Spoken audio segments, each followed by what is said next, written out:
Restaurants reopened late last month to sit-down meals on condition that fewer than 50 people were in that restaurant. Restaurants aren't permitted to sell alcohol in store, which has angered the owners.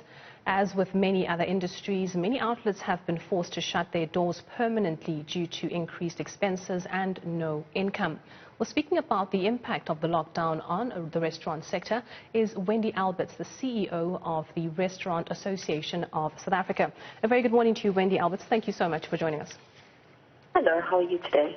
I'm fantastic. Thank you for asking. Now, I was just thinking to myself as I was reading this intro how much I've actually missed sitting down in a restaurant, you know, just even for a half an hour, coffee, you know, so just talking about the fact that the laws have changed and are now allowing some restaurants to open up for sit-in. Have a lot of them grabbed that opportunity? Are they all open? You know, you say 100 days of lockdown. What a traumatic 100 days it's been for our industry. And I kind of sit here and I reflect and think 100 days, it's really just been a very devastating time for our restaurants. And we certainly are the industry that's had the hardest impact and has hit the most severely from a financial point of view. And yes, there's been a lot of excitement. I think also with all of that, having said that, it's also been very traumatic for the restaurant owners because there's this constant uncertainty and this constant anxiety surrounding the ability to be able to move into delivering the best part of their businesses, which we now almost at that stage of being able to do. As you well know, at every challenge it's been delivery and then with takeaway and then change to bottle stores. Now we are already open for sit-down, and we've got now the challenge of the slight spike in infections, and then we've also got some other challenges without alcohol. So as you can see, yet again, it's just uncertain times for the restaurateurs to try again and remodel their businesses to keep afloat. And you can just imagine how much stress and anxiety is going with keeping our businesses afloat through all these difficult stages. So it certainly is, you know, a mark in history for us. We have opened our doors. Restaurants are certainly not making money. They're certainly not even remotely making sufficient money to even pay expenses. So it's still a long, long way off for us to meet the challenges of reopening our businesses and trading normal. You know, just thinking about this long journey ahead for a lot of restaurants that have been able to survive. You mentioned the delivery phase where they were actually only allowed to do deliveries. Do you think that a lot more restaurants that didn't really have a delivery facility, whether in-house or linked to a mobile app that delivers food, will now consider strongly having that service, you know, just as sort of like a way to move forward in case the pandemic comes back or in case a different type of pandemic comes back? Will they all try and have a facility that allows for delivery? You know, in hindsight, it's always easy to sit in a position where we are today and look backwards and look at the lessons from the many days that we've had through the struggling of keeping our businesses afloat. And if we look at the challenge of deliveries, I mean, many restaurants were not delivery mechanisms holistically. That's not their business model. But they took to try and remodel their businesses in order to keep their staff within the business and keep their businesses afloat and try and meet their expenses.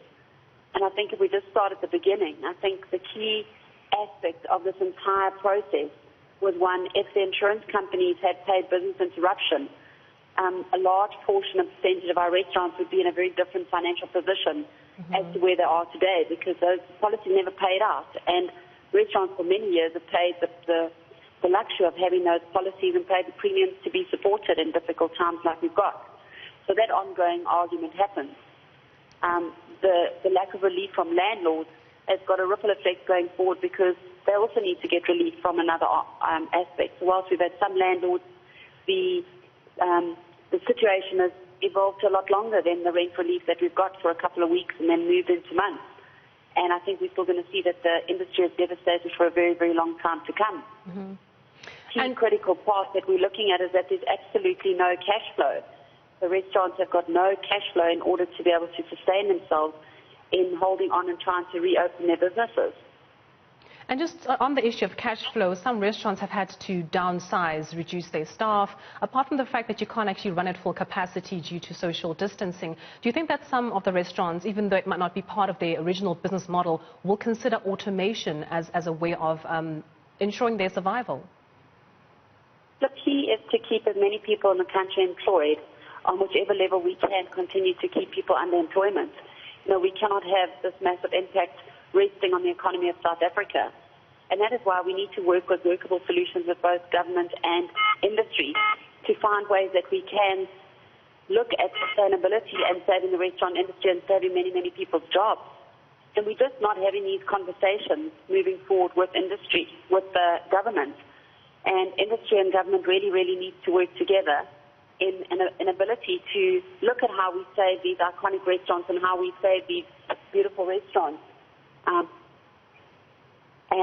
once we outline these relationships with government and we let them understand how important and invaluable as a contributor to employment we are, we will only then be able to look at mechanisms on saving businesses and saving jobs.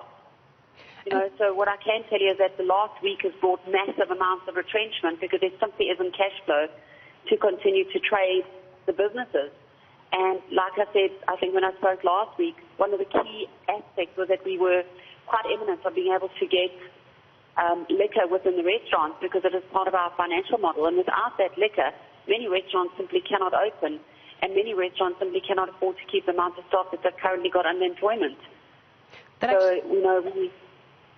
Well, that was going to be my next question to you, the issue of actually selling liquor, because a lot of restaurants make a lot of their capital from the sale of alcohol on the premises. Is there light at the end of the tunnel with regards to that discussion between you and government? It's more than just about these sales being part of the financial structure. It's also, people want to come to a restaurant. And the pushback that we've had from the consumer over the last week is terrible. They're coming into restaurants, they're not necessarily aware that there's liquor restrictions. They want to have a bottle of wine, they want to have the full experience. So it causes a difficulty in being able to bring people within the business. And there's no safer place and more controlled environment to be able to drink alcohol than in a restaurant. And we keep outlining to government that we have paid the premium for our liquor licenses. We are premium establishments. We are establishments that have got formality. We're taxpayers. Mm-hmm. We contribute to the GDP. We are contributors of employment.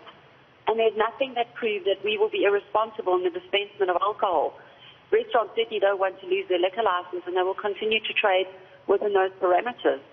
And I think these conversations really need to take place on how both government and industry can work together in allowing alcohol for many reasons. One, to bring the consumer experience back, to allow restaurants an opportunity to trade their businesses without prejudice, for us to be able to continue to serve our customers within a safe space. We put everything, all the health protocols and the COVID-19 practices in place.